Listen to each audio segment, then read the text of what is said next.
La capilla de Loreto y su escalera milagrosa. En el corazón del desierto de Nuevo México, donde el polvo baila con el viento y el silencio parece rezar, se alza una capilla gótica tan fuera de lugar como un susurro en medio de un grito. Es pequeña, elegante, y esconde un secreto que ha desconcertado a arquitectos, científicos y creyentes durante más de un siglo. Una construcción sin explicación lógica.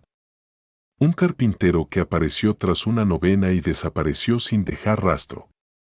Y una escalera que desafía las leyes de la física.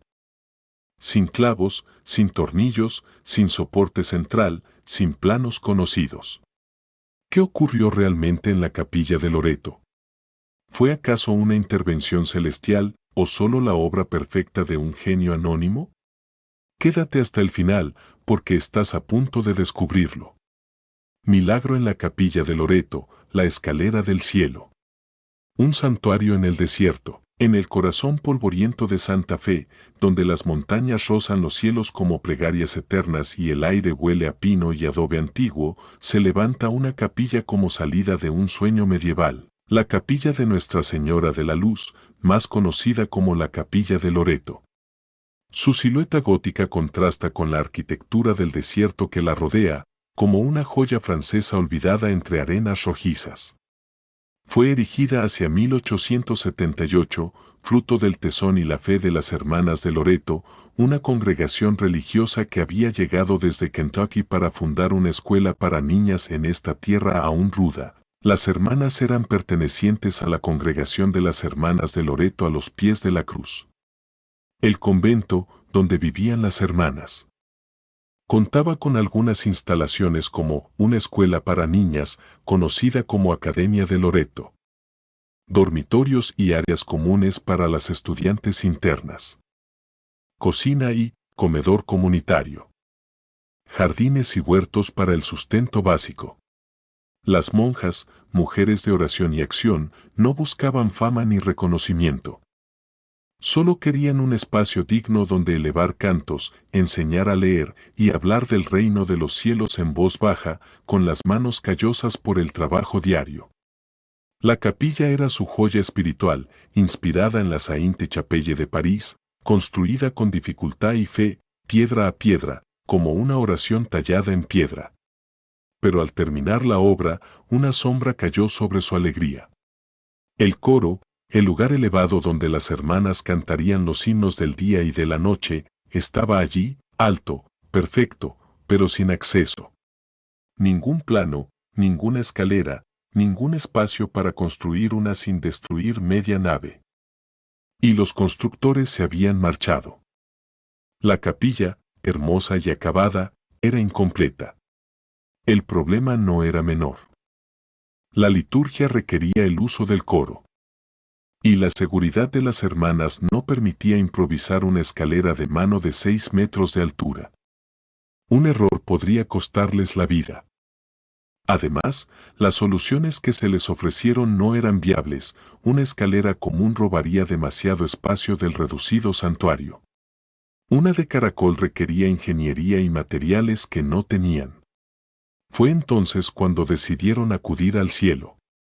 Durante 9 días, las hermanas se reunieron al pie del altar, bajo las estructuras góticas que parecían rezar con ellas. Elevaban su plegaria a San José, el humilde carpintero que había enseñado a Jesús el arte del trabajo con madera y que era considerado patrono de los carpinteros. 9 días de súplica silenciosa, de rosarios murmurados, de miradas al cielo.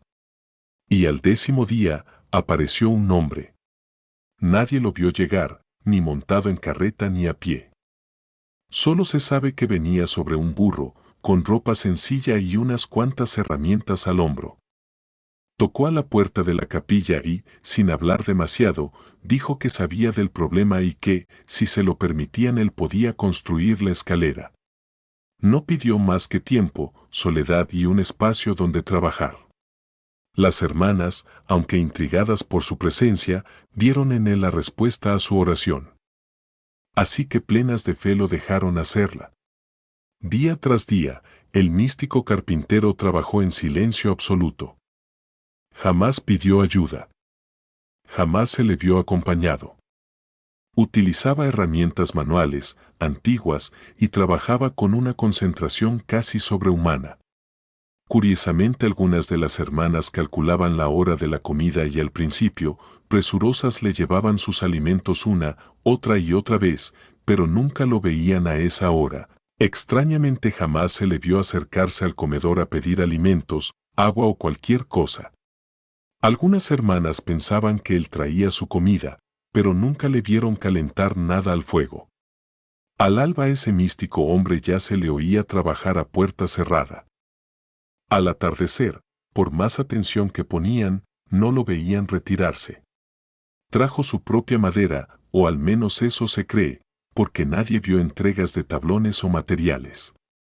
Y, sin embargo, allí estaban, listones largos, perfectamente curados, con un aroma que no era de los pinos ni de los cedros del desierto. Era una madera desconocida para los habitantes locales, fuerte, densa y sin nudos. Los días pasaban y las hermanas apenas se atrevían a interrumpirlo. Desde una esquina observaban, rezaban y se maravillaban. Aquella escalera tomaba forma con una elegancia que rozaba lo imposible.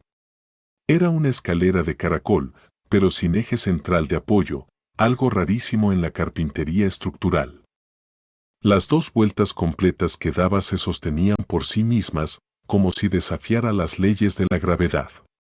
No había un solo clavo de metal, ni tornillos, solo uniones exactas de madera con espigas y ensamblajes, hechos con una precisión que solo alguien con un conocimiento exquisito o sobrenatural podía lograr. De donde se supone que es el origen de la madera, esa es una de las partes más intrigantes del misterio divino. Cuando expertos en carpintería, botánica y biólogos analizaron la escalera, descubrieron que la madera no corresponde a ningún tipo de árbol que crezca en la región de Santa Fe, Nuevo México. El análisis más citado señala que la madera es una especie de abeto, probablemente abeto del Pacífico o abeto de Douglas, que no es originaria del área. Algunos aseguran que esa madera provenía de Jerusalén. Dentro de los hechos más impactantes es que nadie vio al carpintero traer la madera. No tenía ayudantes, no pidió transporte, no hubo entregas. No hay registros de compra ni de transporte. Lo cual es extraño para una obra de tal precisión y volumen. Por eso, tanto para las hermanas de Loreto como para muchos fieles, la madera fue proporcionada por el cielo mismo, como si se tratara de un regalo milagroso, al igual que el carpintero que apareció y desapareció sin dejar rastro. Ese callado y meticuloso carpintero, cuando terminó, simplemente desapareció. La escalera milagrosa. El carpintero no dio ningún presupuesto. No dejó nombre, o si lo dijo, nadie lo recordó. Al concluir su labor simplemente se fue y no volvió jamás. Las hermanas, sorprendidas, salieron a buscarlo. Fueron al aserradero local a preguntar por la madera. Nadie sabía nada. Pero aún tanto o más sorprendente que la madera era el diseño. La escalera tenía 33 peldaños, como la edad de Cristo, y subía más de 6 metros, formando un doble giro completo. No estaba anclada a ninguna columna ni pared, y sin embargo, era perfectamente estable. Durante décadas se usó sin pasamanos, y aún así ninguna monja cayó jamás. ¿Quién fue aquel hombre? ¿Un artesano errante con habilidades prodigiosas? ¿Un maestro olvidado? ¿O acaso San José? Muchas hermanas creyeron esto último. ¿No había sido a él a quien le habían rezado durante 9 días? ¿No era carpintero? ¿No era el protector silencioso de los que tienen fe? No dejó rastro. Nadie lo vio marcharse. Nadie lo volvió a ver. Y, sin embargo, su obra quedó. La escalera aún está allí, más de un siglo después. Ya no se usa, por seguridad. Se le añadió un pasamanos muchos años después.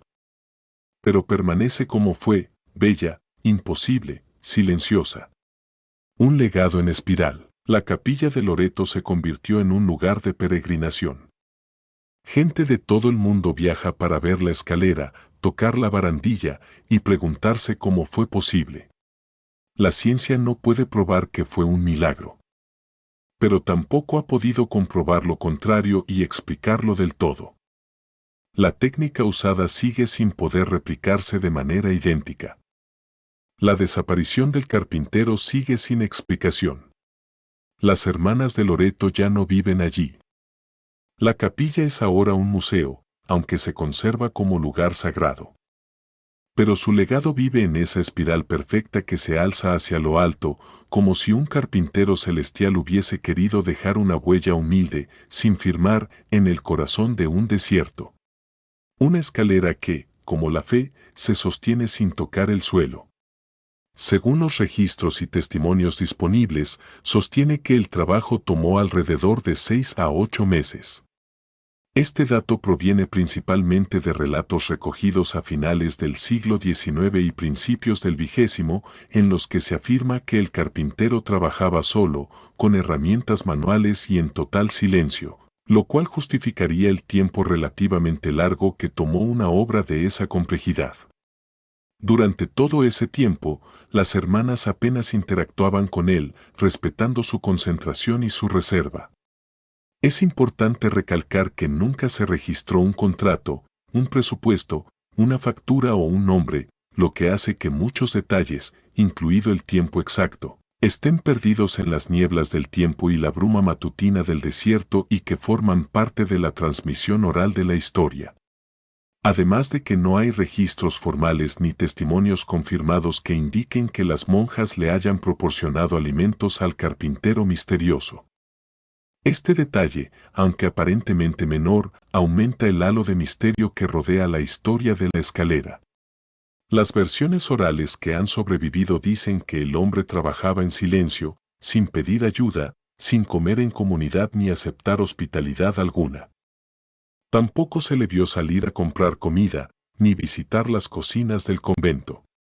Simplemente aparecía cada día, trabajaba y desaparecía, como si no necesitara de las cosas básicas que sostienen a cualquier ser humano. Este silencio sobre sus necesidades humanas ha llevado a muchos creyentes a pensar que no era un hombre común, sino un enviado celestial. Las hermanas sienten en su corazón que producto de su fe y sus oraciones el mismo San José, Padre de Jesús, respondió a la novena que las hermanas le habían ofrecido y él atendió sus ruegos.